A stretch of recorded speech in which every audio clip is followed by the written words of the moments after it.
Senators present. Chair declares the presence of a quorum.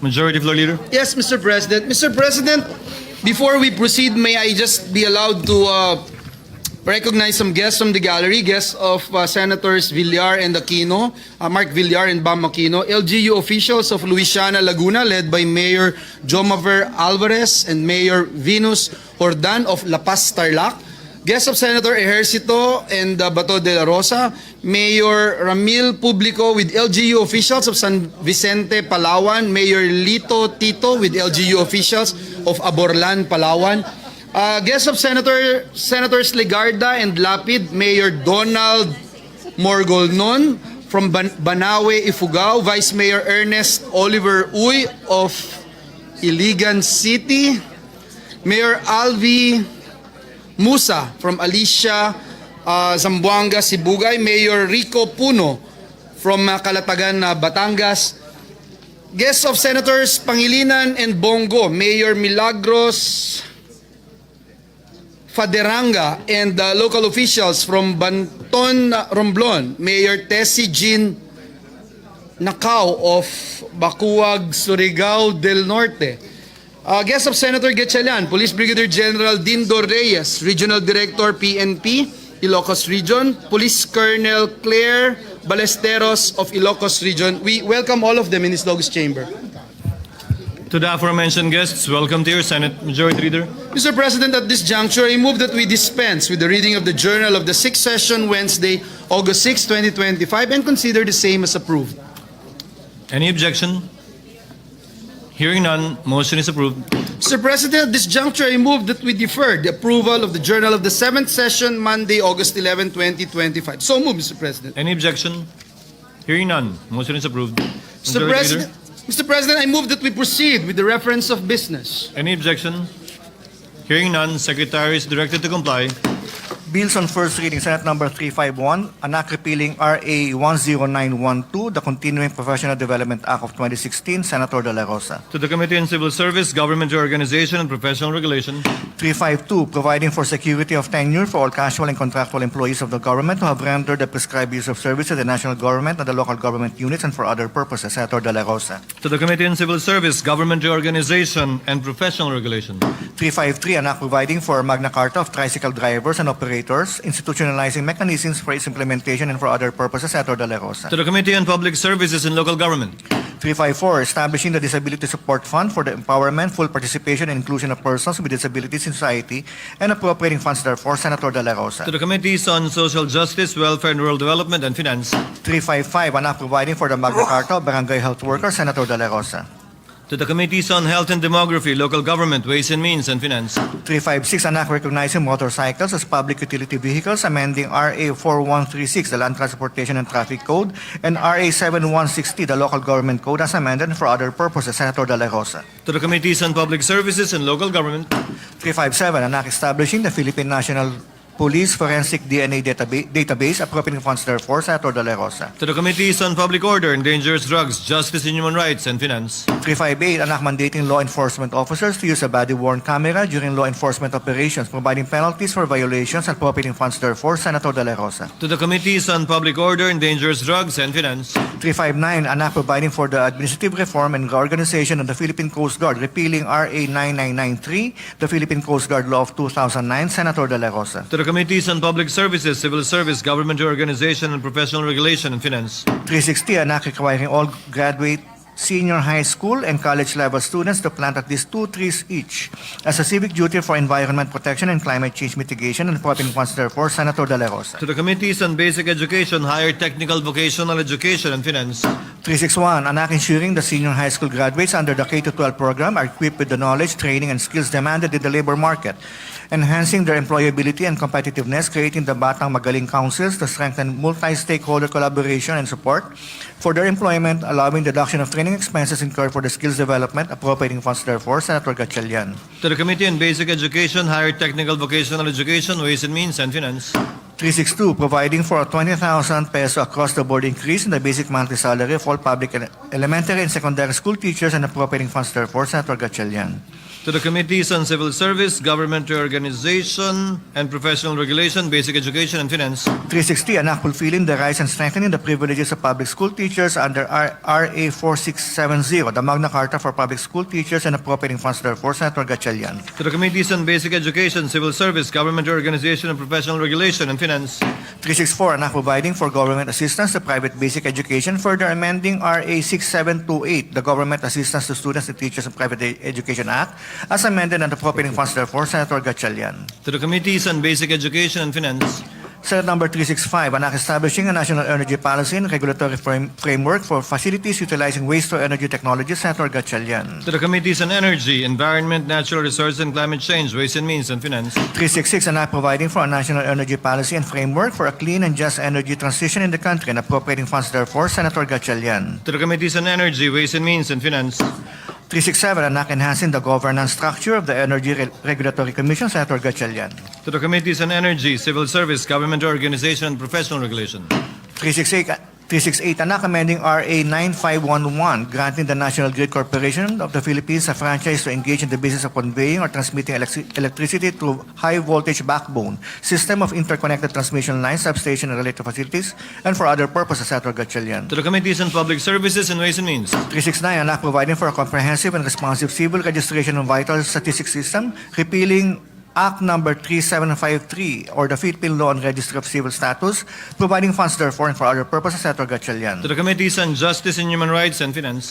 370, an act regulating debt collection practices to protect debtors from abuses, harassment, unfair treatment, and misrepresentation, Senator Gatchalian. To the Committee on Banks, Financial Institutions and Currencies. 371, an act legalizing the cultivation of hemp and formulating a comprehensive development plan for the hemp industry, including research and development and capacity building to strengthen its competence and efficiency, providing funds therefore, Senator Padilla. To the Committees on Public Order and Dangerous Drugs, Health and Demography and Finance. 372, an act lowering the minimum age of criminal responsibility, amending RA 9344, the Juvenile Justice and Welfare Act of 2006 as amended, and for other purposes, Senator Padilla. To the Committees on Justice and Human Rights and Women and Children, Family Relations and Gender Equality. 373, strengthening the protection of private sector workers by establishing a national minimum wage and enhancing penalties for non-compliance, amending PD 442, the Labor Code of the Philippines, Senator Padilla. To the Committee on Labor, Employment and Human Resources Development. 374, an act prohibiting online publication and promotion of gambling-related content, providing penalties therefore and for other purposes, Senator Padilla. To the Committees on Public Information and Mass Media and Games and Amusements. 375, an act providing for the Magna Carta of Minors, Senator Padilla. To the Committees on Labor, Employment and Human Resources Development and Finance. 376, an act prohibiting the advertising and sale of sugar, sweetened beverages, junk food, and other unhealthy food products in elementary and secondary schools, providing funds therefore and for other purposes, Senator Padilla. To the Committees on Health and Demography, Basic Education and Finance. 377, an act providing indigent job seekers discounted or waived fees and charges in the issuance of certain pre-employment documents issued by the government agency, Senator Estrada. To the Committees on Labor, Employment and Human Resources Development and Social Justice, Welfare and Rural Development. 378, an act providing for a 5-year validity period of the professional identification cards of all professionals under the Professional Regulation Commission, Senator Estrada. To the Committees on Civil Service, Government Organization and Professional Regulation. 379, an act prohibiting game fixing and providing penalties for violations thereof, Senator Estrada. To the Committees on Sports and Games and Amusements. 380, an act creating the Department of Disaster Resilience, defining its mandate, powers, and functions, and appropriating funds therefore, Senator Estrada. To the Committees on National Defense and Security, Peace, Unification and Reconciliation, Civil Service, Government Organization and Professional Regulation, Ways and Means and Finance. 381, an act amending RA 7925, the Public Telecommunications Policy Act of the Philippines by requiring public telecommunication entities and internet service providers to institute a refund mechanism for service outages and disruptions, Senator Estrada. To the Committee on Public Services. 382, an act prohibiting all public telecommunication entities and information and communications technology providers from imposing an expiration period on the validity of prepaid load credits and therefore features, Senator Estrada. To the Committee on Public Services. 383, an act establishing the Philippine Geriatric Medical Center, otherwise known as the Senior Citizens Hospital, and appropriating funds therefore, Senator Estrada. To the Committees on Health and Demography, Ways and Means and Finance. 384, an act strengthening the Department of National Defense proper and appropriating funds therefore, Senator Estrada. To the Committees on National Defense and Security, Peace, Unification, and Reconciliation, and Finance. 385, an act mandating the establishment, management, maintenance, and regulation of rainwater harvesting facility in all institutional, commercial, industrial, and residential development projects in Metro Manila, Senator Estrada. To the Committees on Public Works, Sustainable Development Goals, Innovation, and Futures Thinking, and Ways and Means. 386, an act promoting the production of outstanding and world-class Filipino motion pictures, providing incentives to filmmakers and actors claiming honors in the international film competitions and for other purposes, Senator Estrada. To the Committees on Public Information and Mass Media, Ways and Means, and Finance. 387, an act regulating the accessibility and marketing of online gambling in the Philippines, reducing gambling-related addiction and harm, establishing a harm mitigation levy, and for other purpose, Senator Ontiveros. To the Committee on Games and Amusements and Ways and Means. 388, an act providing for a national policy in preventing adolescent pregnancies, institutionalizing social protection for adolescent parents, and providing funds therefore, Senator Ontiveros. To the Committees on Women, Children, Family Relations, and Gender Equality, Social Justice, Welfare, and Rural Development, and Finance. 389, an act ensuring the development, promotion, and protection of agricultural cooperatives, Senator Ontiveros. To the Committees on Agriculture, Food and Agrarian Reform, Cooperatives, Ways and Means, and Finance. 390, an act providing for the Magna Carta of Barangay Health Workers, Senator Ontiveros. To the Committees on Health and Demography, Local Government, Ways and Means, and Finance. 391, providing for the Magna Carta of the Out-of-School Youth, Senator Ontiveros. To the Committees on Youth and Finance.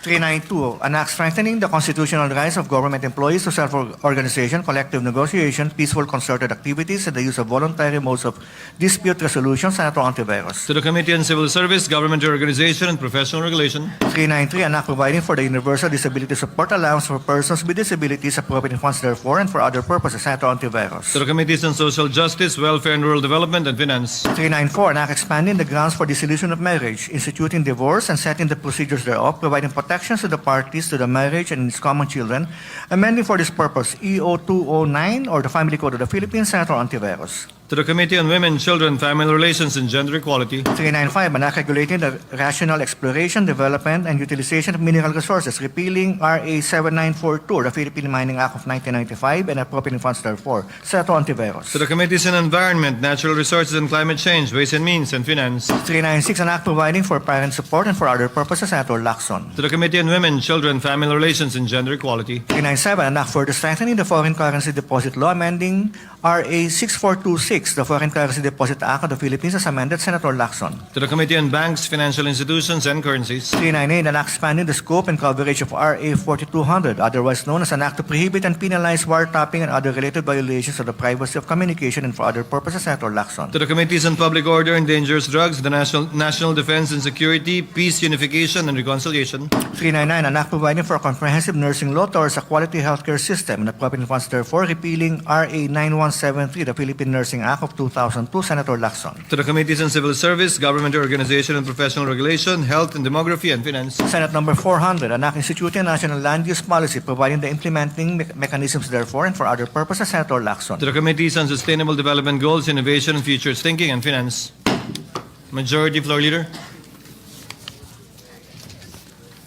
Mr. President, with the permission of the body, I move that we consider Senate Concurrent Resolution number 5. So move, Mr. President. Any objection?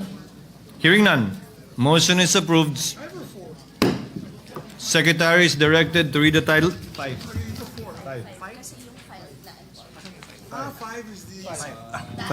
Yes.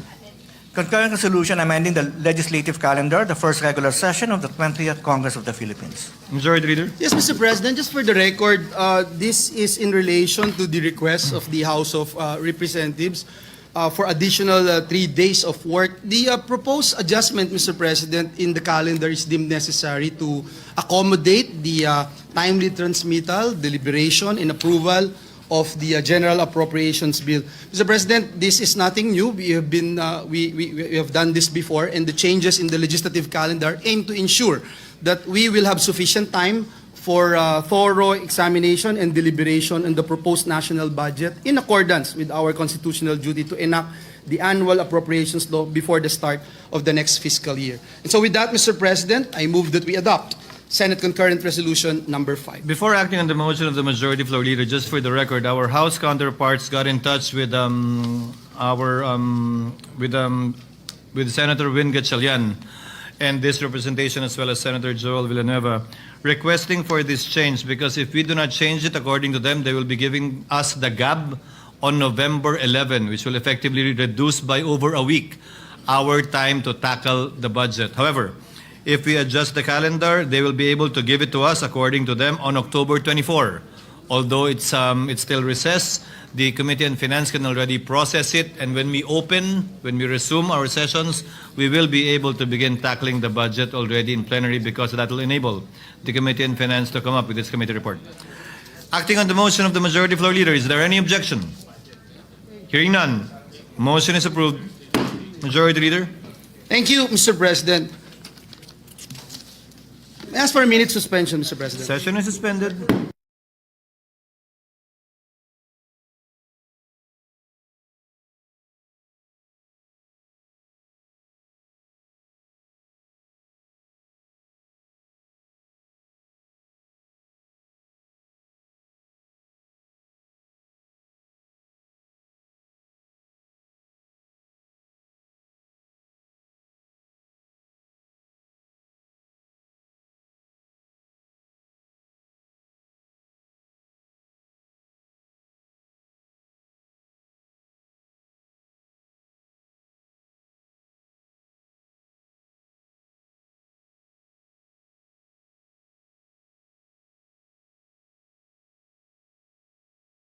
Majority Floor Leader? Mr. President, at this juncture, I move that we consider Senate Concurrent Resolution number 4. This is the concurrent resolution strengthening the national budget process. I so move, Mr. President. Any objection? Hearing none, motion is approved. Secretary is directed to read the title of the resolution.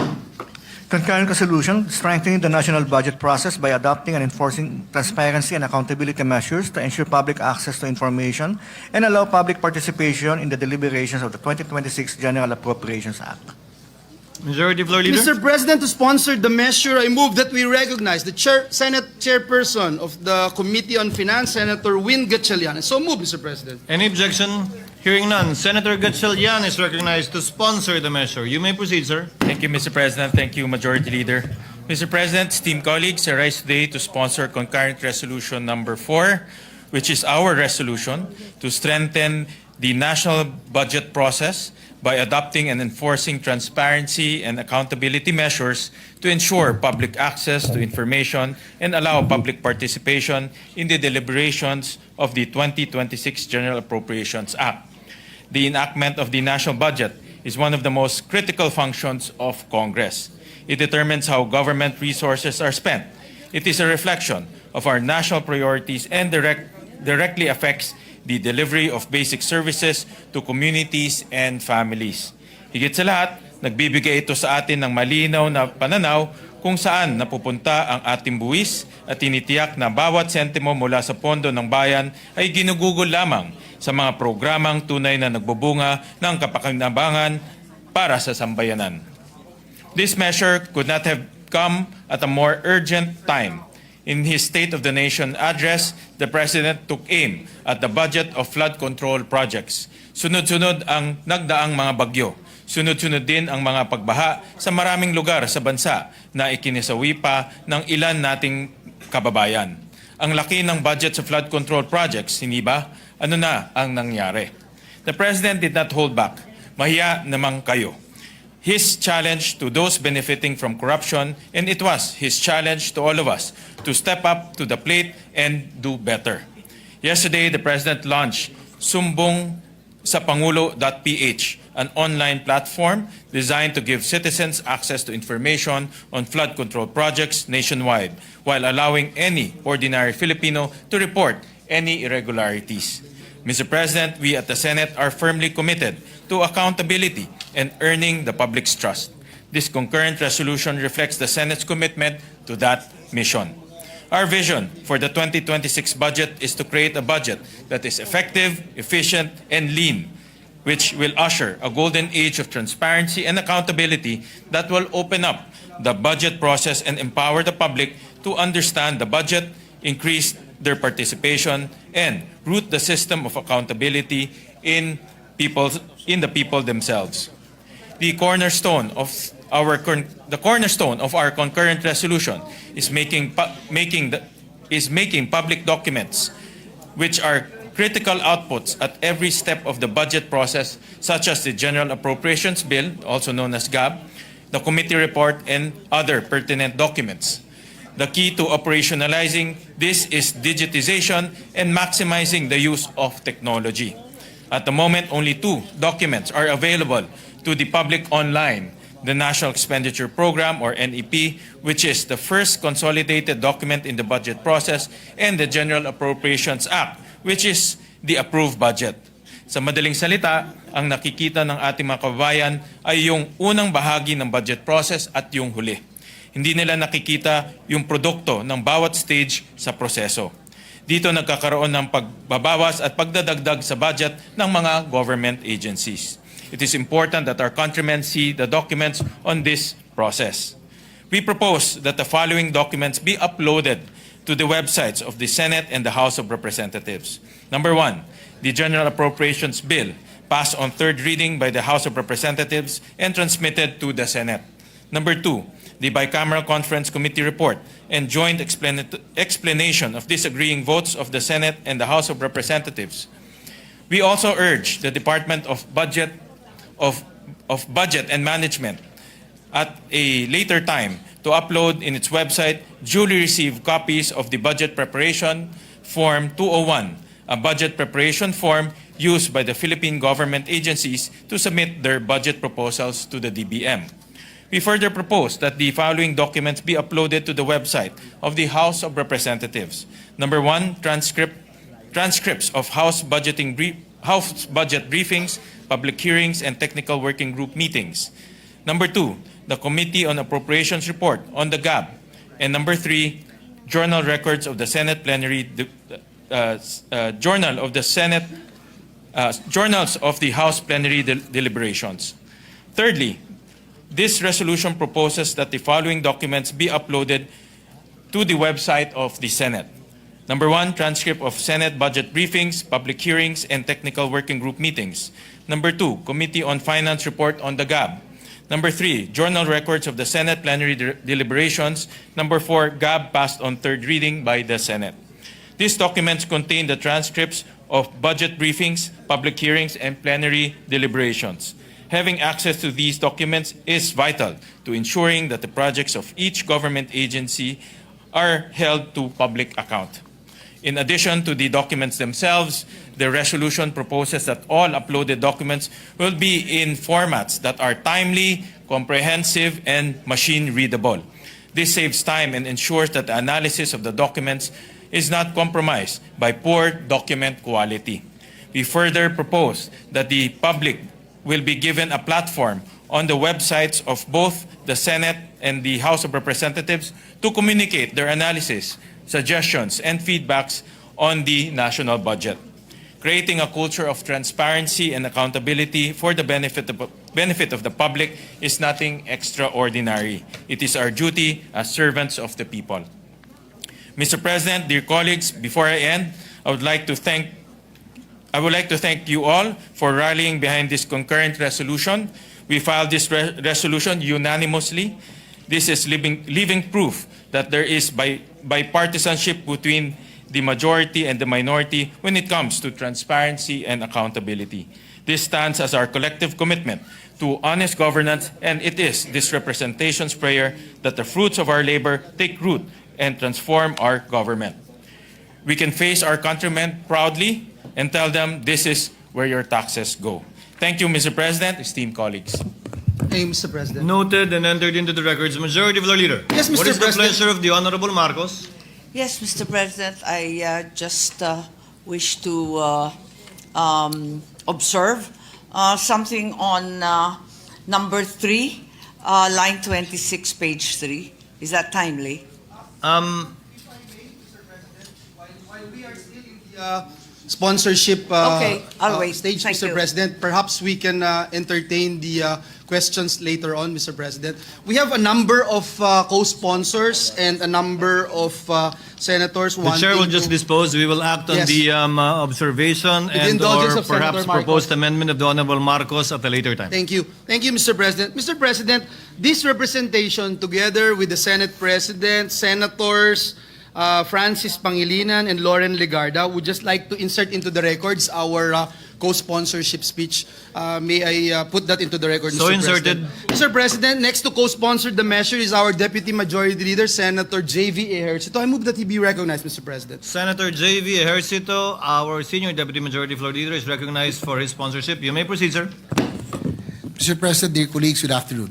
I rise today to co-sponsor Senate Concurrent Resolution Number 4, which through the initiative of our Finance Committee Chairperson, Senator Win Gatchalian, seeks to institutionalize strict transparency and accountability measure in the budget process. The resolution before us has earned the unanimous backing of this body, signifying its historic importance. I'm both honored and proud that on this issue, all 24 members of the Senate are speaking in a single unified voice. Ginong Pangulo, malugod at buong puso nating sinusuportahan ang hakbang na ito sapagkat ang konstitusyon mismo ang nagtatakda at kumikilala sa karapatan ng sabayan sa impormasyon ukol sa mga bagay o usapin sa pampublikong interes. Binibigyan pugay natin ang layunin ng hakbangin na ito na naglalayong buksan ang proseso ng pagbabalangkas ng ating national budget, ang tunay na dapat kumakatawan sa mga prioridad, adhikain at hangarin bilang isang bansa at hindi kailanman magsilbing daluyan ng makasariling interes ni numan. Simple lang po ang mensahe ng proposisyon at layunin natin.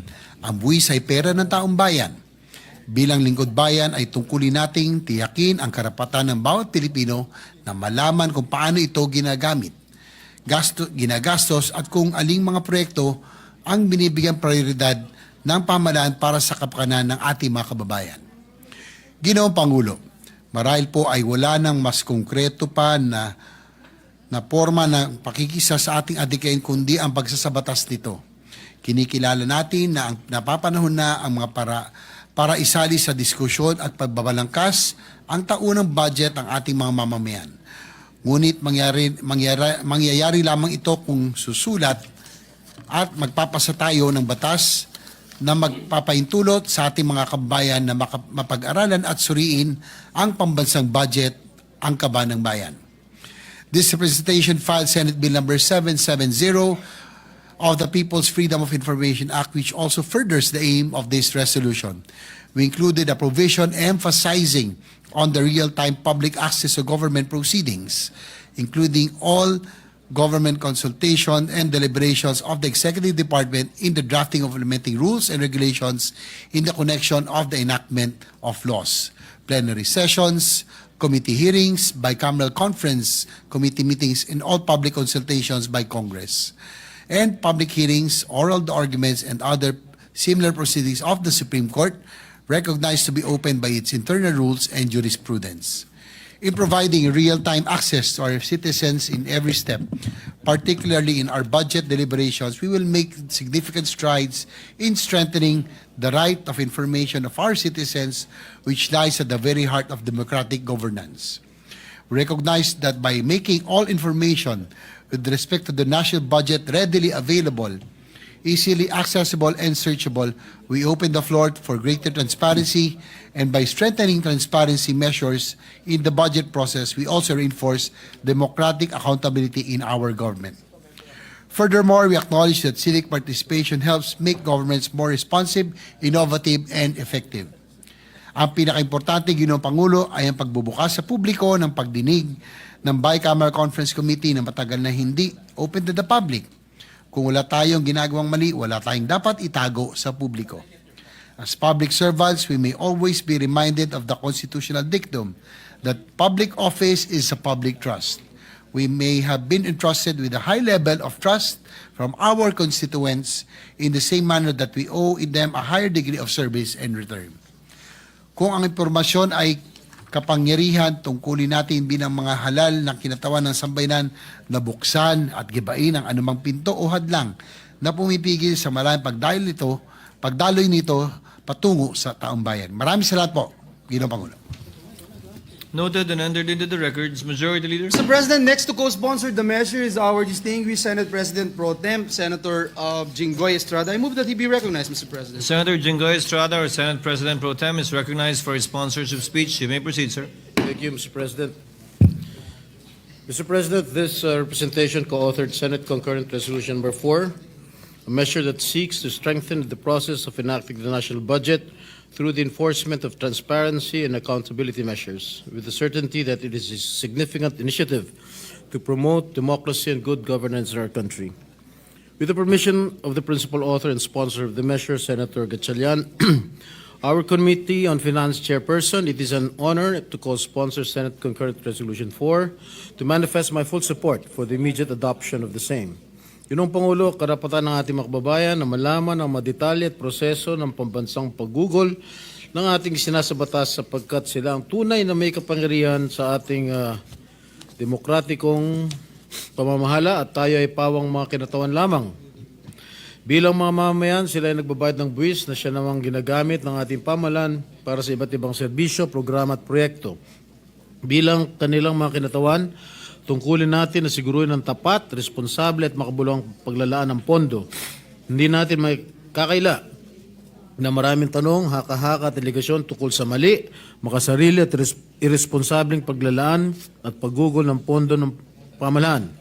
Subalit kadalasan, makarating lang ito sa atensyon ng nakakarami kapag meron ng mga serbisyo na hindi na ipaparating sa ating mga mamamayan. Mga depektibong laptop na nabubunyag o tulay na bumagsak kahit hindi pa ganap na nagagamit. Because the budget cycle is a long and complicated process involving many entities and personalities in the government, it is undeniably difficult to trace and pinpoint where the misallocation or misuse of fund should be attributed to. It is therefore essential that in the performance of its constitutional duty to exercise the power of the purse, the Congress must observe full transparency and disclosure. Senate Concurrent Resolution Number 4 proposes a proactive approach in making the budget process more democratic and participative. This will ensure responsive and responsible allocation of funds and eliminate irregular, unnecessary, excessive, extravagant, and unconscionable spending of public funds. More importantly, we want to prevent unwarranted consequences of misallocation or misuse of funds, such as deprivation of health services of our people, poor quality of education of our students, delay of public services, or loss of lives of innocent persons. Utilizing the innovation and efficiency of technology, this measure seeks to make the budget documents easily accessible to the public and to put in place mechanisms through which they can provide their observations, inputs, and proposals. Sa pamamagitan nito, masusuri mismo ng ating mga kababayan ang mga dokumentong pinag-uusapan natin sa komite at sa plenaryo. Indeed, the national budget is not a mere document of numbers and amounts. It is redistribution of representation through participation, making our citizens involved in the process and allowing them to own the resulting appropriations law. It is a vital tool to achieve national development and goals, a scheme to ensure public accountability, an instrument to provide secure and prosperous life to each and every Filipino. This legislative measure is one important instrument to achieve these goals. We urge our colleagues to support its immediate adoption. Thank you, Mr. President. Thank you, Senator Estrada. Majority Floor Leader. Mr. President, next to co-sponsor the measure is the distinguished gentleman from Davao, Senator Ronald Bato de la Rosa. I move that he be recognized, Mr. President. Senator De La Rosa is recognized to co-sponsor the measure. You may proceed, sir. Thank you, Mr. President. Good afternoon, Mr. President, dear colleagues. The Philippines is a democratic and republican state. Sovereignty resides in the people, and all government authority emanates from them. This is the first section of Article 2 of the Declaration of Principles and State Policies in our Constitution. Having defined the extent of our territorial jurisdiction, the Constitution then proceeds to state where the real power lies, and it is with our people. Ang sambayanan po ang nagbigay ng kapangyarihan sa ating pamahalaan. Wala po ang gobyerno kung wala ang mga tao. Walang maluluklok sa kapangyarihan kung walang nagpasya kung sino ang bibigyan nito. Kung nais natin na maging pundasyon ng ating gobyerno ang trust and confidence ng ating mga kababayan, walang ibang dapat gawin kundi bahagian sila ng kapangyarihan na sa kanila naman nagmula. Granting our people the right to information is directly involving them in governance. It sends out a clear message that it is their government, or better yet, that they are the government, and that they have the right and responsibility to protect its dignity and integrity at all times. Ang right to information po ay hindi simpleng karapatan na magmasid o makialam, kundi pag-aatas ng responsibilidad sa bawat isa na ingatan hindi lamang ang kaban ng bayan, kundi ang pamahalaan sa kabuuan.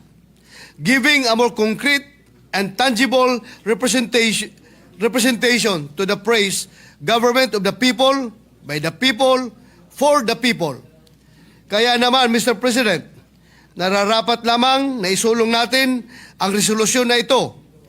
Resolusyong nagbibigay ng akses sa pagbalangkas ng taunang budget. Nagbibigay rin ito ng aktibong partisipasyon sa mga tunay na may kapangyarihan. Ibinabalik lamang po natin ang kapangyarihan na ibinigay sa atin ng taong bayan. Ang taunang budget o General Appropriations Act ang pinakaimportanteng batas na huhubog ng direksyon ng bansa sa mga susunod na taon. Ito rin ang humuhubog na magiging estado ng buhay ng mga Pilipino sa araw-araw. Maraming salamat, Ginoong Pangulo. Thank you, Senator De La Rosa. Majority Floor Leader. Yes, Mr. President, next to co-sponsor the measure is the gentleman from Tarlac, Senator Bam Aquino. I move that he be recognized, Mr. President. Senator Bam Aquino is recognized to deliver his co-sponsorship speech. You may proceed, sir. Maraming salamat, Mr. President.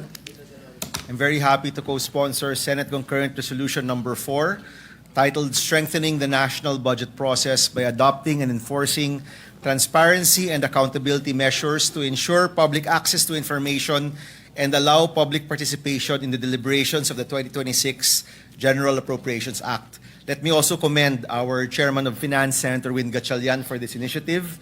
And I know that this measure will truly usher in the golden age of transparency which we all wish to have here in the Senate. Mr. President, matagal nang komplikado ang budget process ng ating gobyerno. At kada taon, nananawagan ang ating kababayan na naghahanap ng paraan para makilahok sa proseso. Mr. President, the General Appropriations Act, or the GAA, is one of the most, if not the most important legislation that we deliberate on. Ang GAA ang pinanggagalingan ng pondo para sa mga programang pampubliko, at dito tayo kumukuha ng pondo para mapanatiling tumatakbo ang ating gobyerno. Ang concurrent resolution na ito ay importante para pasimplihin ang budget process. Nagbibigay daan sa pag-access, higit na pag-unawa at higit na pakikipagtulungan mula sa executive hanggang sa legislative at kasama ang mga NGO at civil society groups na mahalaga sa pagpapalakas ng ating demokrasya. Bawat piso, alam ng tao. Ang budget na para sa taong bayan dapat maging bukas at transparent upang masigurong nilalaan ng tama para sa mga tamang programa at naramdaman ng mga tamang taong nangangailangan sa ating bayan. Kapag kasama sa proseso ang tao, mas may babalik ang tiwala sa gobyerno. Sa ngayon po, hindi naiintindihan na nakararami ang mga budget documents at dahil dito, nahihirapan din tayo sa paggawa ng mga programa at mga batas na nakakatulong sa taong bayan. The complicated nature of the budget has also made it difficult to monitor and evaluate the effectiveness of public programs. Kanina lang po sa aming hearing, nakita na malaki ang agwat ng presyo ng DPWH pagdating sa mga classroom at ng mga pribadong NGO o grupo at mga local government units. And of course, napag-uusapan din natin ang bilyong-bilyong nakalaan sa flood control. Ang pondo dapat diretso sa proyekto para sa taong bayan at hindi sa bulsa ni numan. That is why, together with my colleagues, I fully support this move that empowers the public to participate in the deliberations of the 2026 GAA. Not only do we encourage public participation, but we also call on all government agencies and offices involved in the budget preparation to make all official documents easy to understand and accessible to the public. Kailangan nating magtulungan mula Senado hanggang Kamara, mula Malacanang hanggang sa bawat sulok ng ating bansa. Kailangan nating magkaisa para sigurado na ang budget na inilaan sa 2026 ay tunay na para sa lahat ng Pilipino at para sa ating bayan. Isa po ang inaasahan nating lahat, ang pera ng bayan para sa bayan. Thank you very much, Mr. President. And again, we commend the initiative of Senator Gatchalian for this measure. Salamat. Thank you, Senator Aquino. Majority Floor Leader. Yes, Mr. President, next to co-sponsor is the distinguished gentleman from the great province of Palawan, Senator Erwin Tulfo. I move that he be recognized, Mr. President. Senator Erwin Tulfo is recognized to co-sponsor the measure. You may proceed, sir. Thank you, Mr. President. Mr. President, esteemed colleagues, today I rise to co-sponsor a measure that goes to the very heart of good governance. Concurrent resolution strengthening the national budget process by adopting and enforcing transparency and accountability. Measures to ensure public access to information and allow public participation in the deliberation of the 2026 General Appropriations Act. Ito po ang inaantay ng mga kababayan natin na sila ay maaring makialam, makinig, at ika nga may pakialam dahil after all, Ginoong Pangulo, pera din naman po nila ito. Wala pong iniwan ito sa isang tao na kapag naglabas ng pera mula sa kanyang bulsa, dapat ay alam niya kung saan na po empowered to monitor how public funds are planned, allocated, and spent. Tulad po na nabanggit ko po kanina, Ginoong Pangulo, karapatan po nilang malaman kung saan napupunta ang kanilang budget, kung ito po ba ay ginagastos ng tama. Dahil hindi naman po ito budget ng mga mambabatas, kundi budget po ito ng mga kababayan natin. Sinusuportahan ko na magkaroon ng digital access sa mga dokumento patungkol sa ating 2026 budget. This measure seeks to mandate open, accessible, and comprehensible budget data and allow greater public participation in the deliberation of the 2026 General Appropriations Act. Transparency, Mr. President, strengthens governance. My dear colleagues, passing this measure is not merely a procedural improvement. It is a declaration of our democracy. The people have the right to know, and we have the duty to inform them. Thank you, Mr. President. Thank you, Senator Erwin Tulfo. Majority Floor Leader. Mr. President, next to co-sponsor the measure is the gentleman from Isabela, Senator Raffy Tulfo. I move that he be recognized, Mr. President. Senator Raffy Tulfo is recognized to co-sponsor the measure. You may proceed, sir. Thank you, Mr. President. Bilang kawani ng bayan, isa sa pinakamahalagang bahagi ng ating saligang batas ay ang artikulo tungkol sa pananagutan ng mga public officers. Let me quote, "Public office is a public trust." Alam na po natin lahat yan. Public officers and employees must at all times be accountable to the people. Kailangan pangangalagaan natin ang tiwala ng taong bayan at dapat handa tayong managot sa kanila sa lahat ng ginagawa po natin. Mr. President, ang mga budget documents po tulad ng National Expenditure Program o NEP ay pinapublish ng DBM. Ang committee budget hearings sa House at dito sa Senate naman ay lahat mapapanood sa internet at kinocover ng media. Gayon din ang plenary deliberations. Napapanood din po ng publiko. Bakit natin ginagawa ito? Dahil gusto natin makita ng publiko na pinahalagaan natin ang transparency at accountability sa mga desisyon tungkol sa pagkakagastusan ng kaban ng bayan. Kaya naman po, walang dahilan bakit sa dulo ng napaka-transparent na budget process ay magiging malihim tayo. The power of the purse is not a power meant to benefit those who hold that power. Rather, it is a power granted to the legislative because we have the mandate of the people. The people voted every representative in the House and every senator because they believe we will promote their welfare and protect their interests wherever we prepare the budget and enact laws. That is why I fully support this resolution. Handa po ako at ang buong Senado na managot sa taong bayan. Maraming salamat po, Mr. President.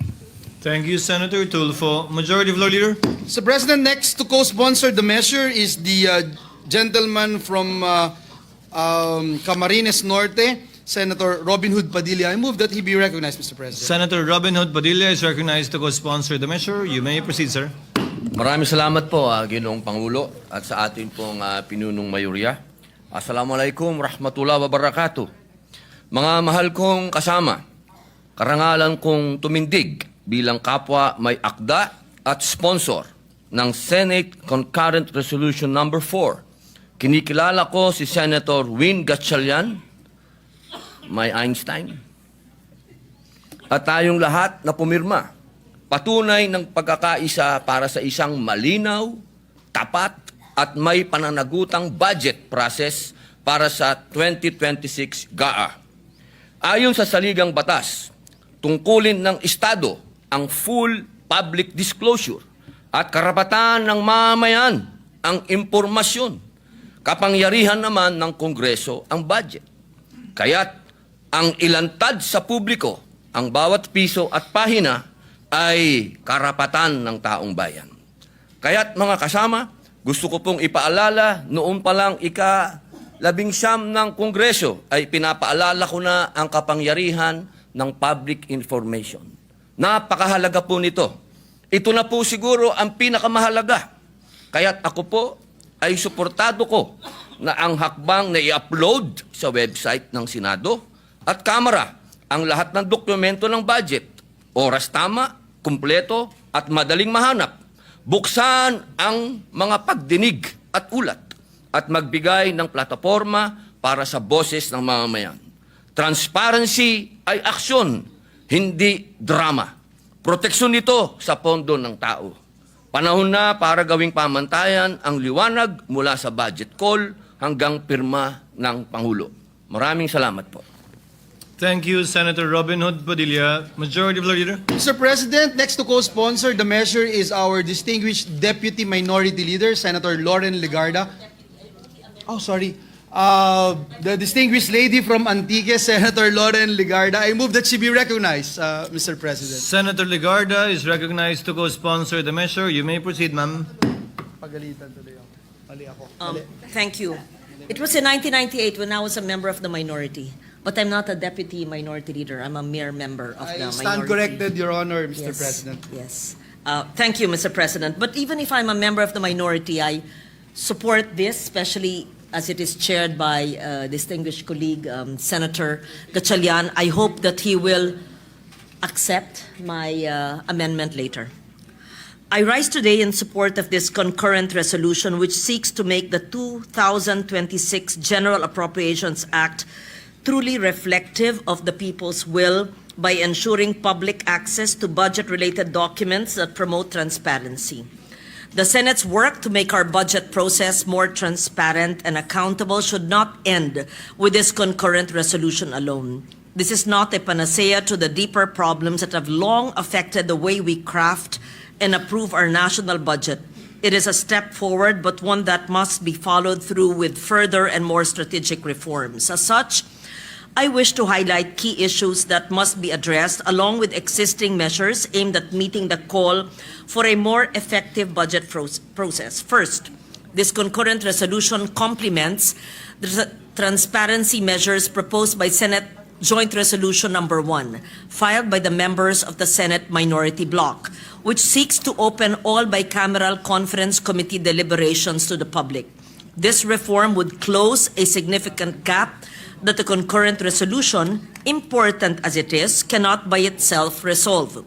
For too long, key stages of the national budget process, especially the bicameral conference committee deliberations, have taken place out of public view.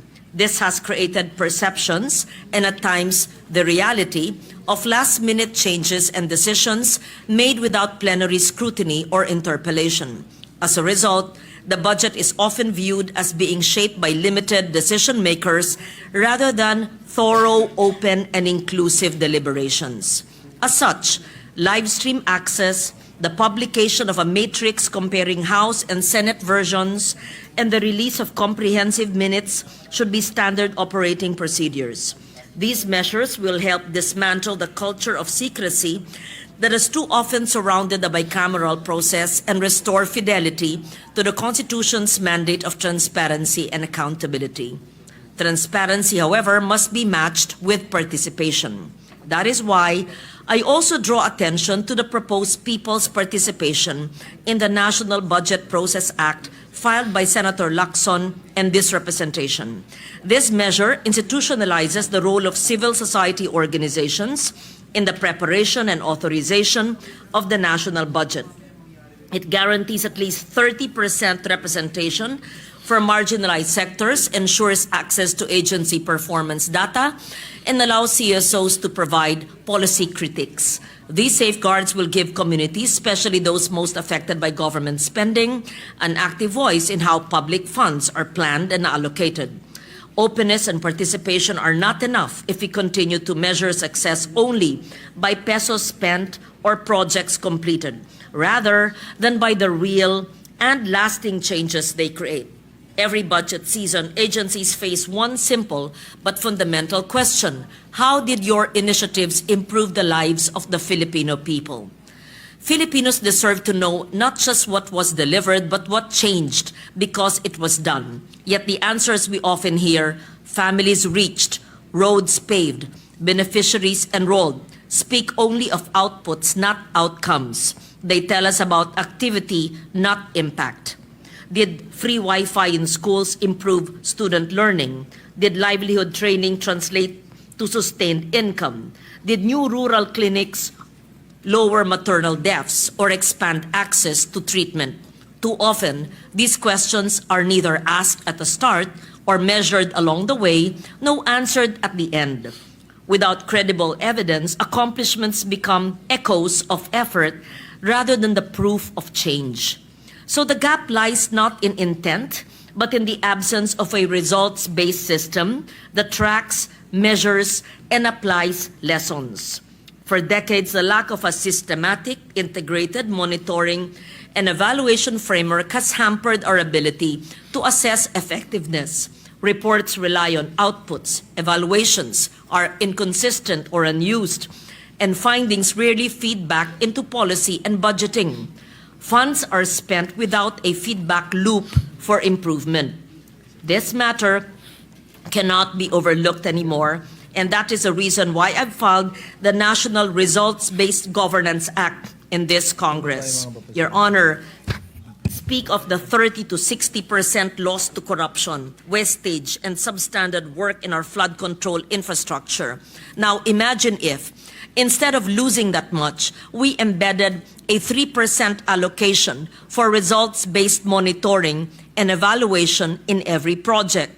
Though small, this could safeguard projects, ensure real impact, and prevent far greater losses to the public purse. Measurement, however, depends on the availability of reliable data, which is why I also filed the Open Government Data Act. This measure seeks to embed knowledge management and transparency into the routine work of government, moving beyond the system that reacts only to requests for information or data. The need for this measure is clear to me because I've seen time and again how uneven and elusive government data can be. I recall a heated budget hearing where sectoral data suddenly became available upon request, complete with charts and reports. This was in stark contrast to ordinary days when agencies would claim that such information was unavailable, confidential, or buried in the bureaucracy. In my 4 Senate terms since 1998, including the several years as finance chair, we have witnessed this pattern repeatedly. Data emerges when budgets are on the line, but vanishes when it is most needed to shape policy, to inform the present system, where agencies often keep documents behind procedural barriers wherein the freedom of information process has institutionalized a form of red tape that hinders public access. Sa ganitong mga paraan, ang mga detalye ng programa, proyekto at mahalagang impormasyon ay maaari nating kilatisin at suriin ng lahat nang hindi na kailangan mangulit, manghingi, maghintay pa. Pass this concurrent resolution and ensure that complementary reforms are advanced so that transparency, participation, and accountability become the foundations of how we spend. A budget made in full public view, supported with results-based and open government data, will always advance the people's interest. The veil surrounding the May proceed, sir. Mr. President, I rise to co-sponsor the concurrent resolution to strengthen the national budget process by adopting and enforcing transparency and accountability measures to ensure public access to information and allow public participation in the deliberations of the national budget. Mr. President, I laud this initiative led by Senate President Chis Escudero and our chairman of the Committee on Finance, Senator Win Gatchalian. As you know, Mr. President, I had reservations on the BICAM report for the 2025 budget. In fact, I did not sign the BICAM report. Particularly, I am saddened by the zero budget given to PhilHealth. While we acknowledge that PhilHealth has still billions in reserve funds, as discovered and discussed in 5 hearings conducted by the Committee on Health last Congress, subsidy from the national government may still be needed to implement necessary reforms and improvements in its benefit packages. Kung meron man pong nabawa sa health, eh dapat po sa health ito mapunta. It has been my call for a participative budget process. Dapat talaga involved ang ating mga kababayan sa bawat proseso. Pera po ng taong bayan ang pinag-uusapan natin, kaya dapat alam nila at may partisipasyon sila sa proseso. Bawat piso ay mahalaga sa bawat Pilipino.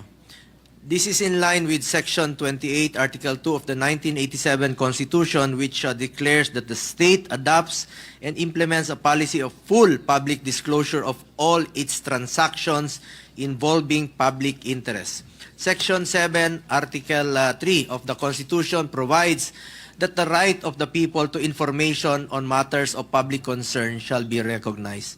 It is for these reasons that I support this resolution. Thank you, Mr. President. Thank you, Senator Go. Majority Floor Leader. Mr. President, last but not the least, to co-sponsor the measure is the distinguished lady from Taguig and Pateros, no other than Senator Pia Cayetano. I move that she be recognized, Mr. President. Senator Pia Cayetano is recognized to co-sponsor the measure. You may proceed, ma'am. Thank you.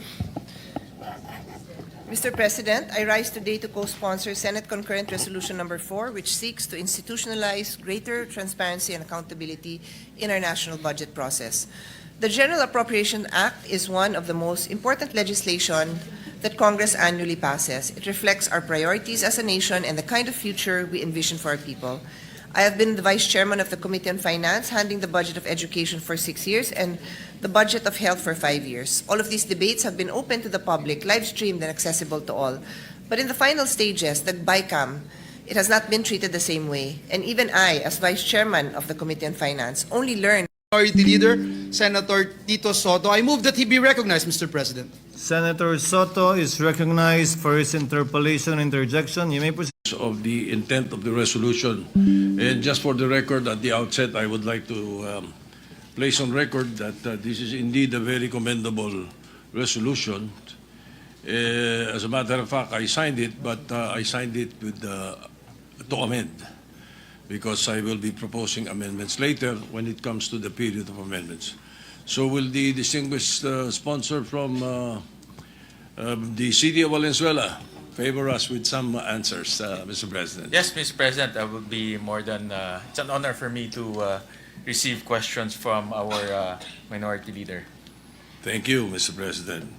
Your Honor, it is it's actually good to have an outward push by the Senate to include the public and give them a platform on the website to communicate, analyze, suggest, and give timely feedback.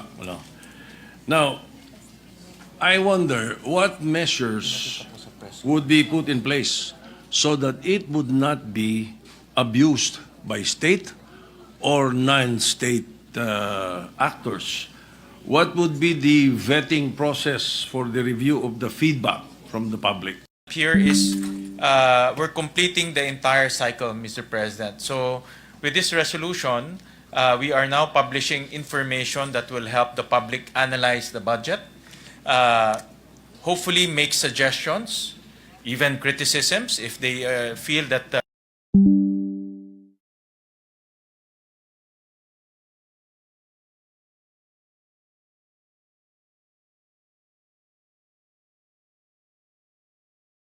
that all of these feedbacks and questions and suggestions should be processed very carefully. Correct. Because it might come from sources that are not credible, or sources that are not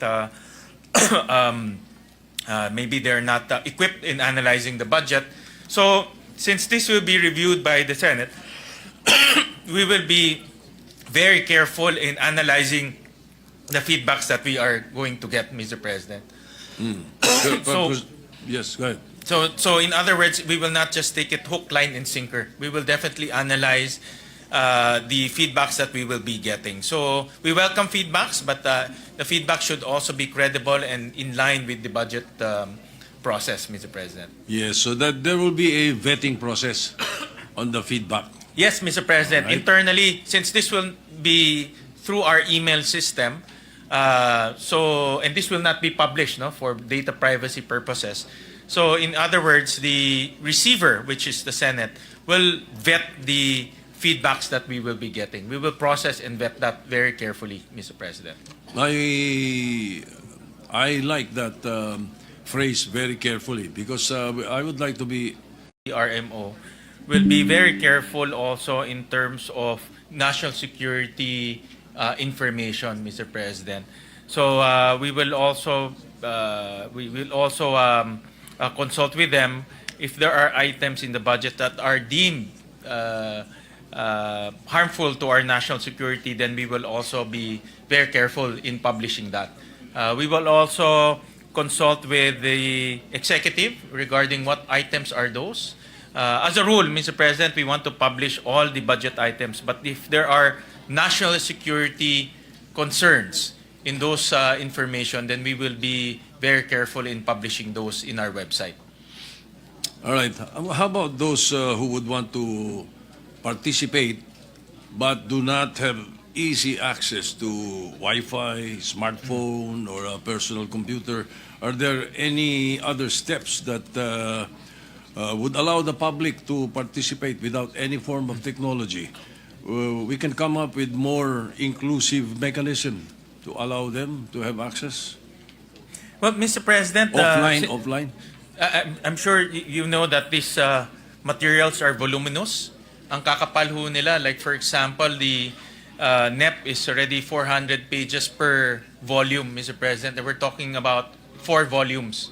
The GAB is also the same, about 400 to 500 pages per volume. So making them available physically is possible, but not widely available. No?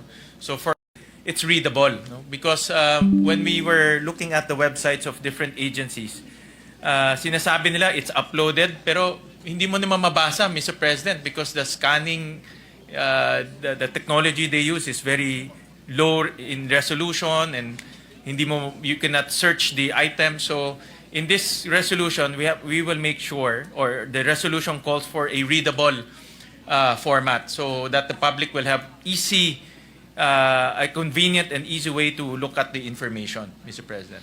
Well, you mentioned, yes, indeed, volume, ano? And then it should be readable. But these documents are technical, and ordinary Pinoys might not understand. No? So there are complexities to the contents. Now, in order to achieve full transparency, these should not only be readily available, but also understandable to everyone intending to view them. So how can the ordinary Juan and Juanas de la Cruz understand the process? That's a very good question, Mr. President. Indeed, the ordinary Juan de la Cruz will have a very difficult time to understand the contents of the budget, Mr. President. Indeed, to be honest, it took me a while to understand the contents of the NEP, the GAB, and the other materials. Other than that, I have to read many materials. For example, the admin code on budgeting. I have to read that so that I will understand the process and the terminologies. So, Mr. President, I was thinking maybe the second step is to, I was analyzing the NEP. I don't know, and this, I would need a lot of suggestions from our colleagues. So how to probably reform the NEP itself, no, to make it understandable. For example, make it in tabular form, include graphs in the NEP itself, also in the GAB. So make it a layman format, Mr. President. But that I was thinking of that as a secondary step, Mr. President. So the first step is to upload it. The second is reform how we present the information so that when you open the book, you can easily absorb the contents of the book, Mr. President. Right now, admittedly, it's very technical. So we do not expect that to happen in this budget. Well, Mr. President, what I am expecting is a lot of the budget experts. There are a lot of budget experts, economists, the academe, and these people are well versed in the budget process, and they can also learn faster than an ordinary person. So I expect that these individuals will be interested to look at the budget, and we hope that they will also analyze the budget together when we are analyzing the budget. So in the immediate, in the next, when we do this, Mr. President, I expect that experts will be engaged. The next challenge, maybe the next step will be how do you engage ordinary Filipinos through a understandable layman format of the NEP and the GAB, Mr. President. We will hold on to that. Yes. Mr. President, I was also flagged that when the DBM transmit to us the NEP, they also transmit what they call the people's budget version. No? But typically, these are summary of the budget. No? May economic cluster, may social services cluster, and it's summarized. But of course, as we all know, the devil is in the details. No? And when you go into the details, that's where the NEP comes in. And it gets very technical. Alam naman natin yun, may expense class, may cost structure, and it gets really quite confusing if you don't know the terminologies and how it's divided and computed. All right. Yes. Okay. And Mr. President, I was also flagged by our technical staff that the people's budget. NEP ba ito? Is this the NEP? NEP ba ito?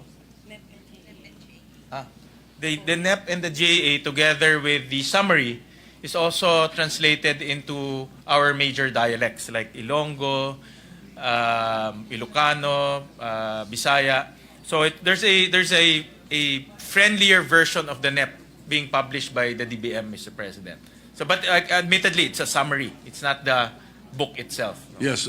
But is it readily available? Yes, Mr. President. It's on the website of the DBM. Okay. All right. May I call your attention to page 4 of the resolution. Page 4, number 9. Letter C. Bicameral Conference Committee report. It is under General Appropriations number 1. The following documents, including all annexes and attachments as may be applicable, shall be uploaded to both the websites of the Senate and the House of Representatives. A. BP 201 forms, etc., etc. B. GAB passed on third reading by the House, transmitted to the Senate, all good. C. Bicameral Conference Committee report. Just the report. How about how it is done? Di ba? The devil is in how it is done. Well, Mr. President, the concept that we are applying through this resolution is along the way, Mr. President, the public will now have the ability to follow because the information is already uploaded to the website. So they can follow the changes in the GAB. They can even follow the changes in the Senate committee report. They can even follow the changes in the Senate third reading version. And how it is being done. Yes. Correct? So pagpasok nila, Mr. President, sa Bicameral Conference Committee, they already have a view of the disagreeing provisions between the House and the Senate. So that's what's important. Actually, Mr. President, what's important here is the information prior to the actual Bicameral Conference Committee para masusundan nila if ever there are once again changes in the Bicameral Conference Committee, masusundan nila yung changes because they have the information prior to the Bicameral Conference Committee. Okay.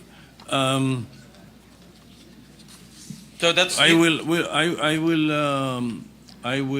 wait for the period of amendments, and I will propose an amendment to that effect. No? Yes, All right. Mr. President. Let me just finish off with one or two more points. Just to clarify, does this resolution include agencies whose budget does not come from the GAA, like income-generating agencies, but whose funds are nonetheless public, but ano yan? If we're talking about transparency, hindi ba dapat kasama yung mga kinikita nila katulad ng GAB, PAGCOR, Games and Amusement Board, PAGCOR, PCSO. PCSO, MTRCB, the Supreme Court. No, Mr. President, since Billion yun sa Supreme Yeah, Court. I agree, Mr. President. Supreme Court makasali sa ano natin. Diba kasali ang Supreme Court? Sinasabit diba sa atin? Supreme Court. Yeah. Mr. President, those GOCCs that you mentioned, they don't come to the Senate, to Congress, both houses, to authorize their budget, Mr. President, since they have a corporate-like body, Mr. President. It's their own board that approves their budget and their expenditures, Mr. President. So it does not include the GOCCs, Mr. President. But they appear during budget. Only certain because of their budget, no? only certain GOCCs like PNOC, Mr. President, NEA, National Electrification Authority, but the other GOCCs, especially the ones created by the SEC, they don't come to the Senate, Mr. President. Like PAGCOR, di naman ho sila pumupunta dito. So you're saying that in the GAA, whether it's transparency or not, the GAA-like incoming generating agencies whose funds are nonetheless public are not included in this transparency proposal of ours?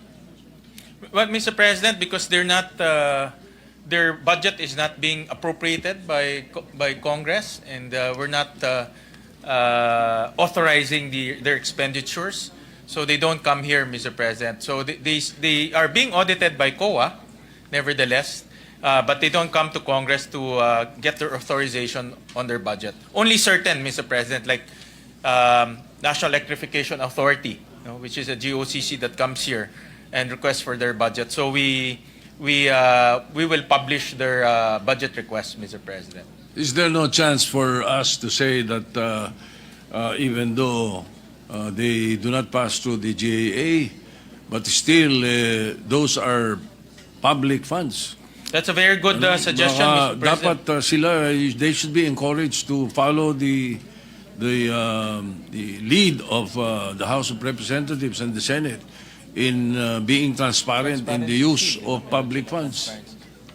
But Mr. President, I totally agree with our good minority leader because even though they are a corporate-like entity that has their own board and they approve their own budget, nevertheless, in the spirit of transparency, those entities should also publish their important financial records, Mr. President. I believe that because the national government is implementing what they call the transparency seal. If you go to the website, Mr. President, may transparency seal.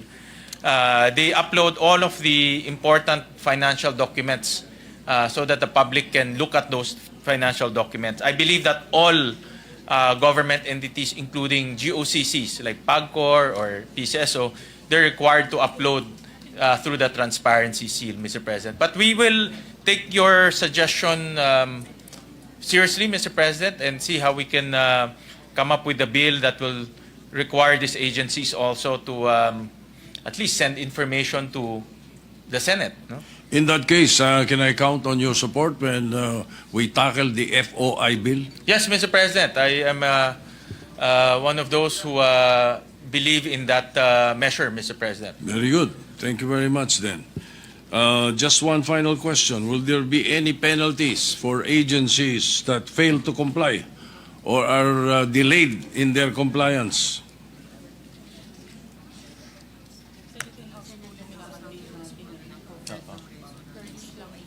Well, Mr. President, since this will be the coverage of this bill is the Senate and the House of Representatives, Mr. President. So we have our own administrative mechanism to penalize those who do not follow this resolution, Mr. President. Admittedly, Mr. President, after approving this resolution, it is now the offices of our respective Congresses that will operationalize here this resolution. For example, Mr. President, the LBRMO will be part of this operationalization.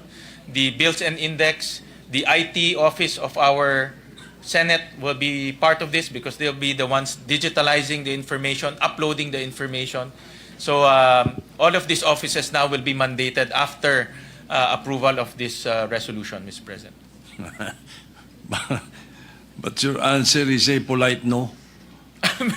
Well, Mr. President, pag may hindi sumunod dito sa atin, ay meron naman tayong administrative mechanism. Pwede naman silang mamemohan o ma-suspend o ma-penalize, Mr. President. What's important now is there's a legal basis for these offices to follow. No, yun ang importante. All right. Thank you, Mr. President. Thank you, Mr. President. Thank you to our minority gentleman leader. from the city of Valenzuela. I look forward to the period of amendments. I will propose an amendment. Thank you, Mr. We welcome Thank the amendments, Mr. President, so that we will have a complete and holistic measure, Mr. President. I thank you. Thank you, Minority Leader. Yes, Mr. Majority President, Leader. next to interpolate is the distinguished gentleman from the great province of Cavite, no other than Senator Panpilo Ping Lacson. I move that he be recognized, Mr. President. Senator Ping Lacson is recognized to interpolate. Thank you, Mr. President. Will the good sponsor of Senate Concurrent Resolution Number 4, the distinguished gentleman from Valenzuela, yield to just a couple of questions, Mr. President? Yes, Mr. President, I would again, it's an honor to receive questions from, I call Senator Ping the budget hawk of the Senate. Talagang hawk-like yung kanyang pagmamonitor ng budget. Thank you, Mr. President. My first question is, what is the legal effect of a concurrent resolution as compared to a law passed by Congress? Well, Mr. President, the concurrent resolution will bind both houses, Mr. President. It's true that the law can also bind both houses, but in this, it's only both houses that are bound. It is more institutionalized. I mean the law. Yes, Mr. President, correct. I asked that question because I filed Senate Bill 32. Yes, Mr. President. In the 20th Congress. It was referred to your Committee on Finance, and secondarily to the Committee on Electoral Reforms and People's Participation. Correct. And I hope we can collaborate Yes, Mr. President. to schedule a hearing forthwith. Yes, Mr. President. You have my guarantee on that measure, Mr. President. I took a look very quickly on that measure, and it's a very good measure that empowers the public, Mr. President. Thank you, Mr. President. As a matter of fact, this is the 5th time that I'm filing this measure. I filed it in the 14th, 15th, 17th, and 18th Congress. Unfortunately, hindi po lumalabas sa committee. Walang committee report. So I'm glad that there is now this concurrent resolution being sponsored by unanimously by all the members of this house, of this body. So anyway, my second question is, will the uploading of documents as mentioned on page 4 and enumerated on lines 3 to 26 particularly the written individual amendments submitted by members of the House of Representatives and the Senate to the respective chairpersons, House Committee or the House Committee on Appropriations and the Senate Committee on Finance. Yun po ba kasama rin sa ma-upload ng mga dokumento? Kasi ang practice po natin, even in the House, pa second reading pa lang, may bulungan na. Hindi na take up sa plenary. Hindi po ba ganyan ang ating naging practice? Because it's too tedious, I understand. Because if we entertain all individual amendments on the floor, baka hindi tayo matapos. So, for exigency, para ma-facilitate, ang ginagawa na lamang natin, nagsasabit ng mga individual amendments sa chairman or sa chairperson ng Senate Finance Committee. But ang question ko po is, pati ba yun i-upload natin sa website? But Mr. President, since the committee report of the GAB from the Senate side will be uploaded, we will now see the changes, Mr. President. Makikita natin in to from, Mr. President. So, in other words, we will now have the ability to look at the changes on a very granular basis per PAP, per office, even sub-offices, Mr. President. Makikita na natin ngayon, Mr. President. I understand that, Mr. President. Ang problema lang doon is hindi natin malaman kung sino sponsor or proponent ng amendments. But, Mr. If we President, upload it, then we will be able to identify and we can point back to the proponent or proponents of the amendments. Yeah. That's my concern. That's why I ask if written submissions of amendments will also be uploaded, so we can identify from both houses, the House and the Senate, sino yung nag-insert, sino yung nag-realign ng or sino nag-introduce ng amendment para madali makita. Kasi sa ngayon bulag po tayo lahat Nakita lang natin bumukol sa isang district, from say 200 million, bigla na lang naging 15 billion, and we cannot identify. We cannot point to the district representative simply because yung iba nagpa-park. And this is a common practice. We all know that, particularly yung mga party list representatives, wala naman silang distrito. What they're doing is, pakipark nga dyan, pero sa akin yan. So, yun po yung point ko. Kaya gusto ko, uploaded natin with proper identification ng mga proponents. So, I go back to my previous question. Will it include the written submissions of amendments ng individual members, particularly individual amendments, Mr. President? well, Mr. President, we had a long discussion on that. I consulted the technical staff, LBMRO, and some of our experienced technical staff. And the way I understand it, Mr. President, some of the amendments evolve over time. And at the same time, Mr. President, when someone makes an amendment, for example, nagdagdag sila, Mr. President, typically it's the chairman that looks for the source para dagdagan yung magbabawas sa iba. And at the same time, the amendments also evolve. Like for example, nababawasan, or just to have the same effect, it's moved to another PAP or moved to another office.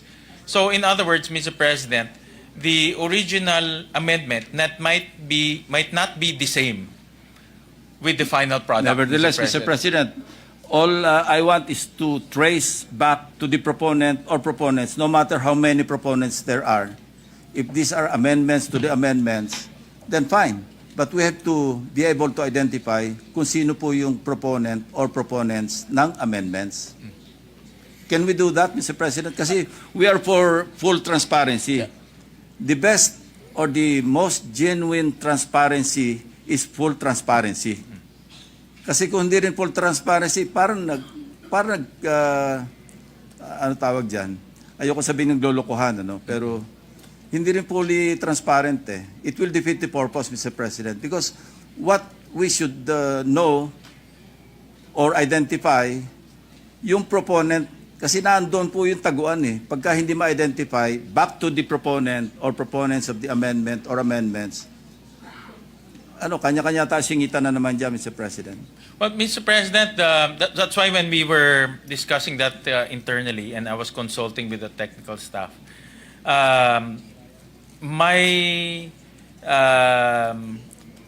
because of that complication, my alternative is to make sure that the third reading, first the committee report, Mr. President. Surprisingly, to be honest, for mga ordinary bills, diba, Mr. President, yung mga committee report, ina-upload natin. The third reading version, ina-upload natin. But surprisingly, in the budget, we don't upload the third reading report as well as the committee report. So there's no way to track the changes. So in other words, Mr. President, when we were analyzing the situation, just to avoid complexity in terms of tracking down the documents, we will now upload the committee report. And doon sa committee report, nandun na lahat, Mr. President. All the final changes. But we won't be there. able to identify the proponent of the amendment. Unlike in an ordinary measure or bill that we tackle, everything is recorded. Everything is tackled on the floor, including individual amendments. Kasi nandyan, may minutes tayo. Ang problema sa budget deliberation, nag-iisang measure, pinaka-importanting measure, maski wala na tayo maipasang batas, ito, must pass talaga ito. Ang problema, hindi nga transparent. Kaya na-embolden yung mga ibang, congressmen or even senators na magsingit ng kung ano na. Anyway, hindi naman matrace sa akin yan eh. That's my concern, Mr. President. Yeah, I get if we want to be transparent, let's be fully transparent. I get the, I acknowledge that Senator Ping has been tracking down the budget Ang for a hirap very po long maghanap time. pagka nagre-review, pagka by budget deliberation. Hirap na hirap po kami ng staff namin. Pag naghahanap ako sa yung previous year's budget, napakahirap. Pero kung merong record ako kung kanino nanggaling yung amendment, mas madali ho maghanap. Yeah. Well, Mr. President, I am thinking kasi of the entire budget process.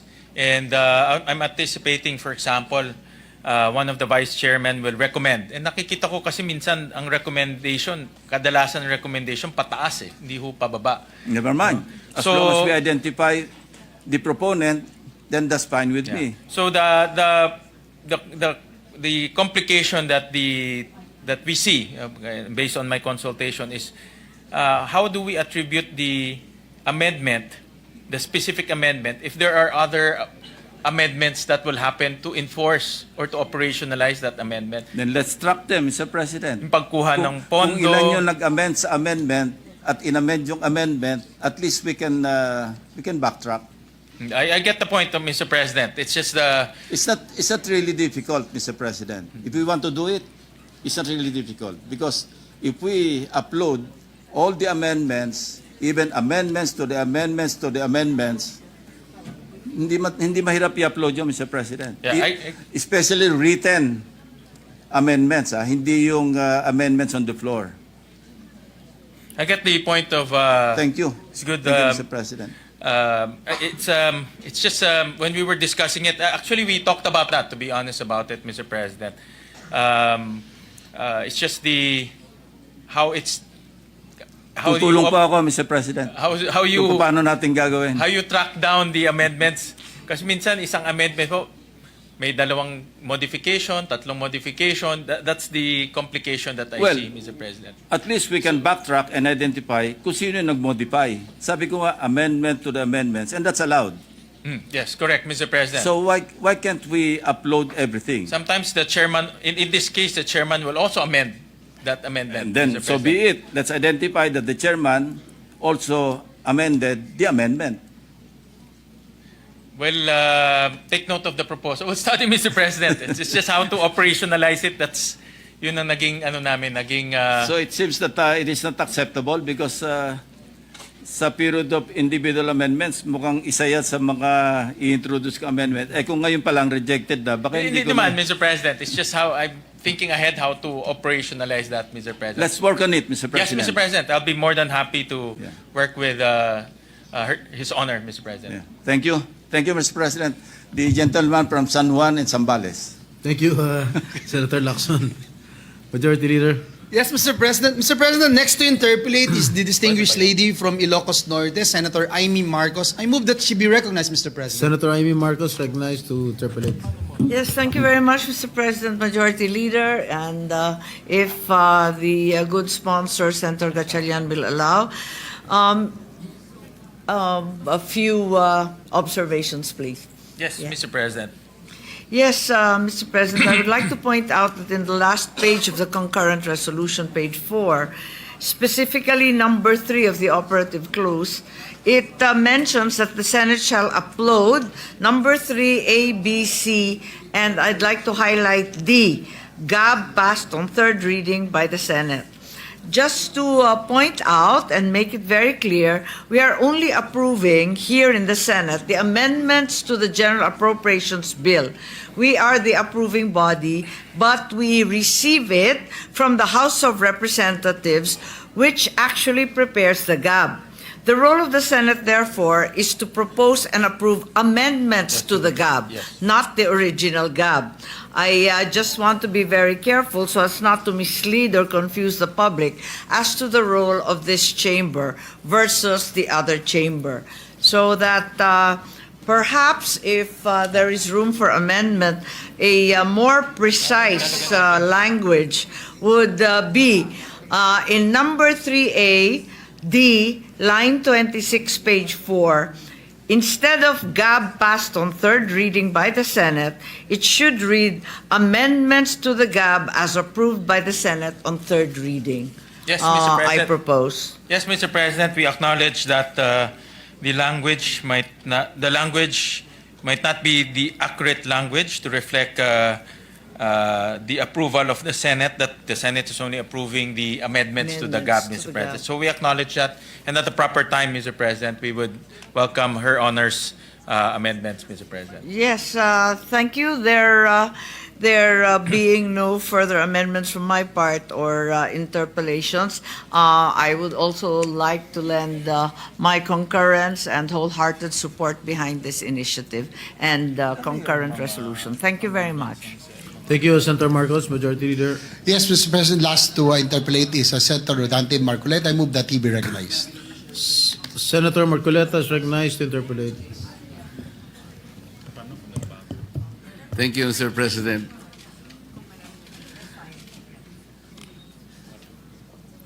Mr. President, I hope my friend is still able to accommodate a few questions. Yes, Mr. President, to my idol, my campaign partner in last 2022. Thank you, Mr. President. I am one of the supporters of this concurrent resolution, Mr. President. But my only concern are the practical issues that might all be the concern of our people. Like when we say public access or public participation, how much can we give to our people? Because we might not be able to manage people's expectation. There's so many information that we have itemized in these concurrent resolutions. We have not yet, for example, enacted this freedom of information bill. And of course, there is a twin bill in that, the right of reply. We may be raising people's expectation unnecessarily by citing the Constitution, people's right to information, especially on the transactions, the fields of transactions, and then we will put that limitation as provided by law. Mr. President, the senators are national representatives, our people. The House of Representatives is comprised of more than 300 district representatives and party lists. They too are elected representatives of our people. In this concurrent resolution, we are admitting, although impliedly, that our mandate of safeguarding the people's money needs people's participation. Parang hindi kompleto. Ba't kailangan pa naming tulungan kayo? You were there, you were elected. Baka isipin sa atin ng tao yan, Mr. President. Nandiyan na nga kayo eh. Now you are making a concurrent resolution. It is as if that you cannot do your job fully. Hindi naman sa ayaw naming tulungan kayo. We are always ready to help you. The people are also interested in guarding the people's money. Pero saan ba kami talaga makakatulong sa inyo? Pagdating sa... Kasi po, ako po bilang isang naging congressman, Mr. President,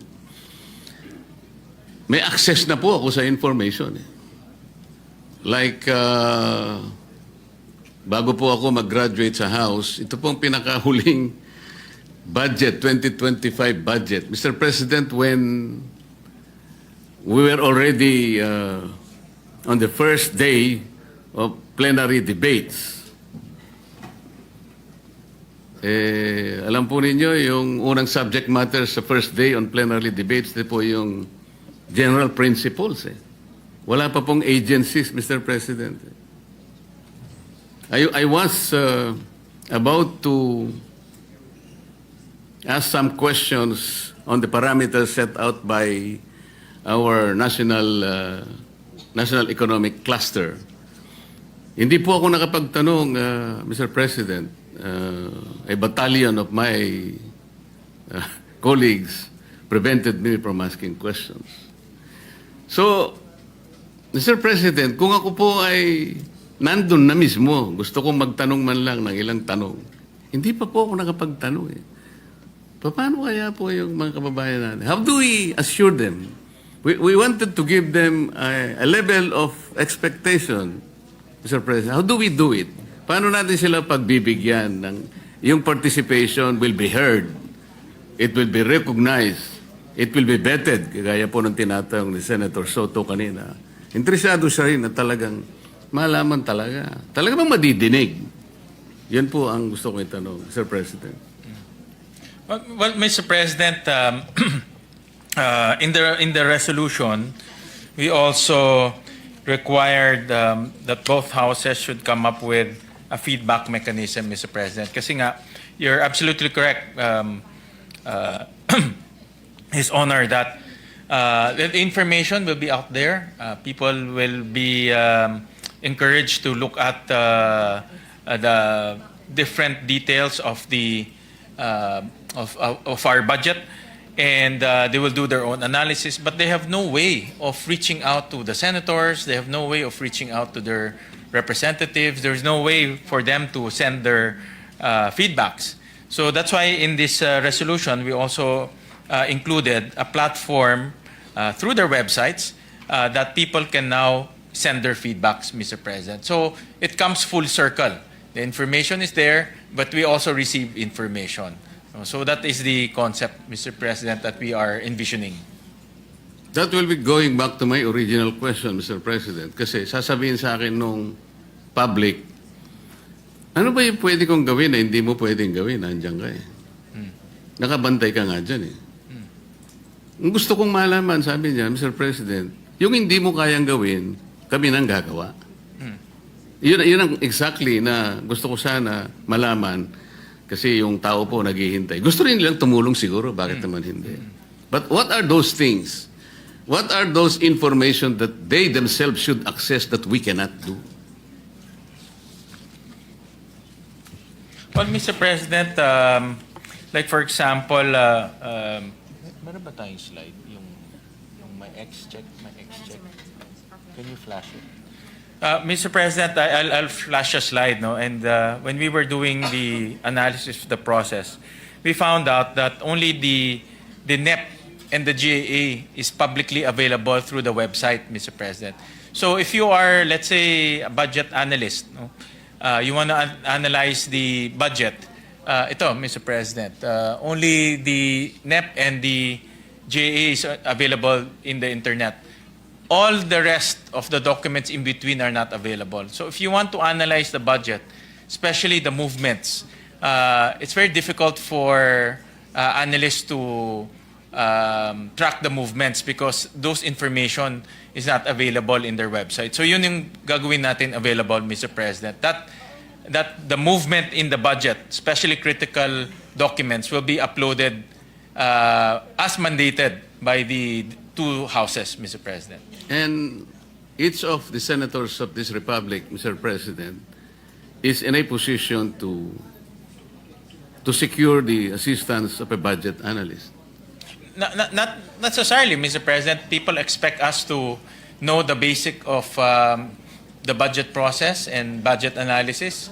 Of course, not all of us come from the same background, but the public expect us to know at least the basics, Mr. President. That is the point, Mr. President. Ako po, dahil neophyte ako, I would expect a lot of assistance from my staff, mga kaibigan po namin na makakatulong sa pag-a-analyze ng budget. Importante Correct, po Mr. kasi President. ito. So sasabihin sa akin nung mga kabarangay ko halimbawa, which constitute a small portion of the public, bakit mo pa kailangan itong mga barangay mo? Meron kang mga staff na doon na mag-a-analyze dyan, matutulungan ka. Siguro hindi na kami kailangan sapagkat kami napakarami rin naming problema. Tsaka mas meron kayong paraan at saka kayo may mga tao din kayo na talagang tutulong sa inyo. Parang sa kanila ay kalabisan na. Parang hindi kami masyadong makakatulong dahil sa kayo naman ay merong karanasan at kung wala naman ay talagang maraming tutulong din sa inyo para pagtulong-tulungan yung pag-a-analyze ng budget without the people themselves. Except, for example, in other instances like the academe, talaga naman pong nakakatulong yan. Yes. At talagang nandyan naman po sila talaga. Yes. Not necessarily the general public. Yes. Ano po? Tama, Mr. President. In fact, typically, even here in the Senate, we engage the academe quite often, especially those who are involved in, let's say, public governance or political science. Parte ho yan ng kanilang mga aralin, Mr. President. So, in other words, we can also tap the academe to help analyze the budget. The budget is it's a very complex document and ang dami hong detalye. So if we can engage the academe to also participate in the analysis and help give us fruitful recommendations that can form part of our process, Mr. President. Yun pong 2025 budget, Mr. President, gusto ko po sanang gawing isang halimbawa ito. Nung matapos po yung BICAM, ako po ay member pa ng House of Representatives. Natanggap ko po yung BICAM report. Kung hindi po ako nagkakamali, mga December 6 po yun, 2025, but about 6:35 in the evening. So napakakapal po yun, siguro about 400 pages, if I'm not mistaken. I tried my best na sundan po talaga, pero given the limited time, kasi masyado nang sigido po yun eh. Ang napagtunan ko na lamang po ng pansin, yung pinakahuli, Mr. President, I'm referring to the special provision in the BICAM report. Napansin ko po talaga, there were about 12 or 13 pages containing about 28 blanks. So ang ginawa ko po, Mr. President, ay tinignan ko po, pinagsikapan ko pong hanapin kung merong instruction na nandun nakalagay, like I was expecting that an annex is appended in the report where the material particulars that will be accomplished to fill up the blanks, the instruction to fill each and every blank in every page, sana nandoon yung, for example, on page 22 halimbawa, this is supposed to be the figure that will be that will be written para maka-accomplish po yun. In other words, di ko po alam kung nagkamali ako, but I was unable to find a particular page signed by the conferees ordering somebody, for example, the administrative staff of the House of Representatives or whoever was assigned to fill up those 28 blanks na nandun naman talaga, halimbawa po, and pinirmahan. Okay na rin siguro sa akin yun because hindi tayo mawawala because each blank has been designated with a particular data na ilalagay po sa blank. Wala po eh. So I was asking, nagpunta po ako sa office ng Secretary General. Nagbabakasakali po na makahingi makita yung enrolled bill because sa ating tuntunin, I think even in the Senate, meron pong 3 or 4 copies na naiiwan po sa either the Senate or the House of Representatives. The problem is, wala naman akong access. Ito yung pinag-uusapan natin eh. Because I need to know, sino yung nag-fill up? Kasi po, nung ito'y submit na sa Office of the President in the form of enrolled bill, 4 na po yung signatories doon, Mr. President. The Speaker, and the Secretary General, the Senate President, and the Senate Secretary. Yung blank po sa pinakahuli, ay po ang para sa Pangulo na po. Doon sa pipirma. So yung enrolled bill, kompleto na po yung detalye, but it did not tell the whole story as to who filled up and what is supposed to be filled up in all those material particulars. So yun pong public access natin, yung taong tutulong sa atin, paano po mapiprevent yung mga ganong pangyayari? Well, Mr. President, thank you for that question. In fact, I raised that to our technical team here in the Senate that those things should not happen in the 2026 budget. Not under my watch, Mr. President. That the members will be given blank materials to sign, Mr. President. I reminded them to be very strict in the review. Kung kailangan po 2, 3, 4 times to review the documents before letting the members sign, they should do it, Mr. President. So that's a strong reminder to the technical staff, Mr. President. So I know that narinig ko rin yan, Mr. President, during the last budget season, Mr. President. I'm not very sure on the details, Mr. President. Personally, I didn't see any blank items, at least sa akin, Mr. President. But since that is an issue that came out, so I reminded our technical staff to be very detailed in scrutinizing the budget materials, Mr. President, especially the ones we will be signing, Mr. President. Thank you for your assurance, Mr. President. Kanina po, nilapitan ako ni Senator Ping. Pagtulungan natin, sabi niya. Thank you, Mr. President. Tulungan o pagtulungan? Thank you, Senator Marcoleta. Thank you, Majority Leader. Mr. President, with no other reservation to interpret, I move to close the period of interpellation. Any objection? There being none, motion is approved. I move to open the period of amendments and recognize the sponsor, Senator Gatchalian, to introduce amendments, and likewise senators, of course, our minority floor leader and Senator Lacson to follow. Any objection? There being none, motion is approved. Senator Gatchalian. Yes, Mr. President, a few of our colleagues submitted their amendments, Mr. President, so I will just read them. And then those our colleagues of ours who wants to propose their amendments can also propose after, Mr. President.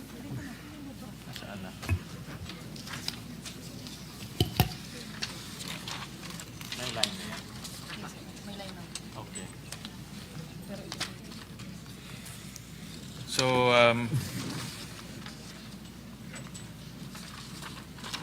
I'll go ahead, Mr. President, so that it will be an orderly process. On page 2, line 17, delete the phrase acronym. Page 1, wala. Page 1, you don't have any amendments? Wala, Mr. President. So on page 2, line 17, delete the phrase and acronym General Appropriations Act and replace it with General Appropriations Bill, open close parenthesis GAB. So move, Mr. President. Is there any objection? There being none, amendments approved. Still on page 17. Ano ba ito? Page 17. Wala na yun. Sorry. Still on line 17. Yan. Still on line 17, delete the phrase Yun. and acronym General Appropriations Bill and replace it with GAB. So move, Mr. President. Replace it with? GAB. GAB. G-A-B. All right. Any objection? So, There being none, amendments approved. on line 20, delete the acronym GAA and replace it with GAB. So move, Mr. President. Any objection? There being none, amendments approved. Still on line 20, after the word deliberations, insert the phrase number 7, amendments to the GAB approved on third reading by the Senate, semicolon, and renumber the succeeding phrase accordingly. So move, Mr. President. Any objection? There being none, amendments approved. On line 22, after the word votes, delete the phrase of the Senate and House version and replace it with on the GAB. So move, Mr. President. Any objection? There being none, amendments approved. On line 30, delete the acronym JA and replace it with General Appropriations Act. So move, Mr. President. Line 31? 30. Line 30. 30? On line 30. 31 maybe? 31 ba? Sorry, Mr. President. 31?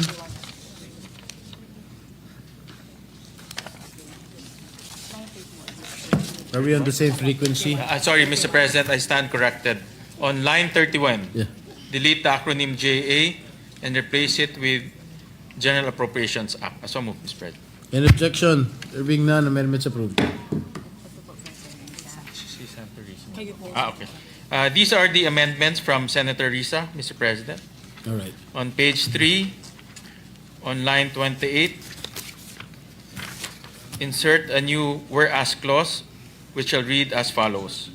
Whereas, to ensure full accountability and public understanding of legislative changes to the national budget, it is imperative to provide a detailed comparative matrix of the General Appropriations Bill as it progresses through the House of Representatives, the Senate, and the Bicameral Conference Committee, highlighting all amendments, semicolon. So moved, Mr. President. Any objection? There being none, the amendments approved. On line 6, delete subparagraph A. Same page. On page 4, line 6, delete subparagraph A and re-letter the subparagraph accordingly. Any objection? There being none, amendments approved. On line 10, subparagraph C, after the word votes, delete the phrase of the Senate and House version and replace it with on the GAB. So move, Mr. President. Any objection? There being none, amendments approved. On line 7, delete the word passed and replace it with approve. So move, Mr. President. Any objection? There being none, amendments approved. On line 10, after the word votes, delete the phrase of the Senate and House You just mentioned it earlier. We have already approved it. Mulit na. Okay. Sorry, Mr. President. Ito. Okay, ito. On line 10, after the word GAB, delete the period and replace it with a semicolon end. So move, Mr. President. Any objection? There being none, amendments approved. The following, Mr. President, are amendments from Senator Lauren Legarda. On line 11, insert a new paragraph D, a new subparagraph D, which shall read as follows, and re-letter accordingly. D, transcripts of the bicameral conference meetings. Transcripts of the bicameral conference committee meetings. So move, Mr. President. Any objection? There being none, amendments approved. On line 17, delete the acronym JA and replace it with GAB. So move, Mr. President. GAB. GAB. Any objection? There being none, amendments approved. On line 24, delete the acronym GA and replace it with GAB, GAB. Any objection? There being none, amendments approved. On line 26, delete subparagraph D and replace it with D. Amendments to the GAB approved on third reading by the Senate. So moved, Mr. President. Any objection? There being none, amendments approved. The following are amendments from Senator Risa Ontiveros, Mr. President. On page same page 4. On page 4, line 27, insert a new paragraph. Paano ito? Which shall now be the new paragraph 4 and renumber the succeeding paragraphs accordingly. Paragraph 4 shall read as follows. Number 4, period. A detailed comparative matrix shall be prepared by the Committee on Finance and Committee on Appropriations and publicly uploaded to the websites of both the Senate and the House of Representatives to ensure comprehensive understanding and traceability of budget changes. This matrix shall clearly compare the following documents. A, the GAB. B, amendments to the GAB, GAB, approved on third reading by the Senate, semicolon, and C, bicameral conference committee version on the GAB. The matrix shall highlight all additions, deletions, modifications, and reallocations of funds, including specific line item changes across all programs, activities, and projects. So moved, Mr. President. Any objection? Being none, amendments approved. The following are amendments from Senator Legarda, Mr. President. After line 30, insert a new paragraph and renumber accordingly to read as follows. Okay. All bicameral conference committee deliberations shall be accessible to the public via digital live streaming. So moved, Mr. President. Any objection? Hearing none, amendments approved. Yes, what is the pleasure of the Minority Leader? The amendment of Senator Legarda, the proposed amendment of Senator Legarda is practically the same as mine, except that there is a difference in the wording. So may I propose this, and then we could probably ask the sponsor to incorporate. Yes, please proceed. So that the numbered proposal will now read, if accepted. Number 5, to afford the public the full transparency and access to the budget process, the Senate and House of Representatives will ensure that digital live streaming is available and readily accessible to the public in all budget deliberations. If that's acceptable to Senator Legarda and to the sponsor, Mr. President. What does the sponsor say? Yes, Mr. President, we accept, and with the permission of the Senator Soto, we will merge the two. Essentially, it's the same. The direction is the same, to live stream it and to show it on screen. So we will merge the two amendments subject to style, Mr. President. Okay. Is there any objection? There being none, the amendment is approved. Please After proceed. line 33, insert a new paragraph to read as follows.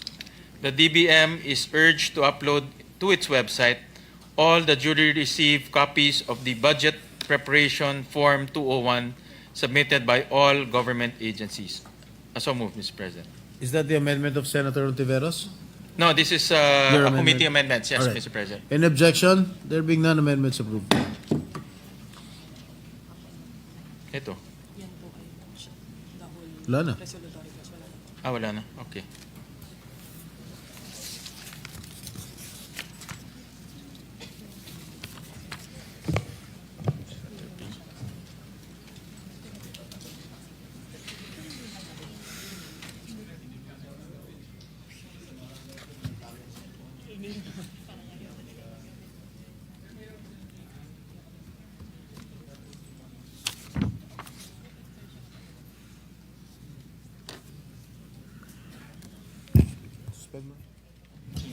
Administration.